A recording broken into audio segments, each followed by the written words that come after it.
Exclusive खबर। Budget में deep tech sector में फंडिंग और एआई के संभावित रिस्क से निपटने के लिए डीप टेक पॉलिसी के तहत बड़े ऐलान किए जा सकते हैं।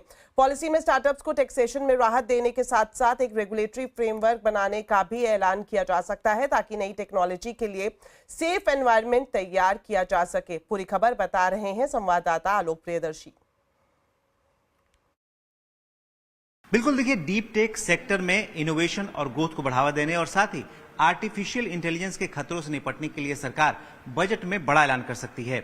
सीएनबीसी आवाज को सूत्रों से जानकारी मिली कि सरकार national deep tech startup policy का ऐलान कर सकती है, जिसके तहत डीप टेक सेक्टर में काम करने वाले स्टार्टअप्स को बढ़ावा दिया जा सकता है। इसके तहत ई शॉप्स पर जो टैक्स रिलीफ मिल सकता है और साथ ही साथ जो रिसर्च एंड डेवलपमेंट में जो इन्वेस्टमेंट होगा उस पर इंसेंटिव भी दिया जा सकता है। इसके अलावा स्टार्टअप इकोसिस्टम में लॉन्ग टर्म फंडिंग की भी व्यवस्था की जा सकती है।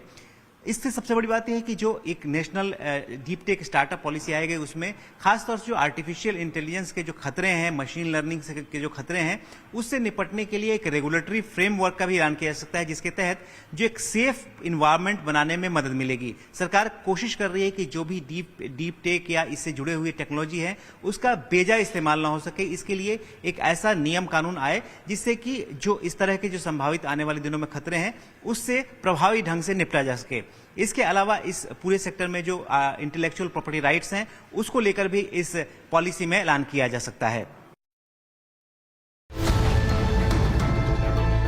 अक्सर हम डायरेक्ट और इनडायरेक्ट टैक्स कलेक्शन के बारे में सुनते हैं, बजट में भी इसका जमकर इस्तेमाल होता है। हम आपको बताते हैं सरल भाषा में कि ये है क्या।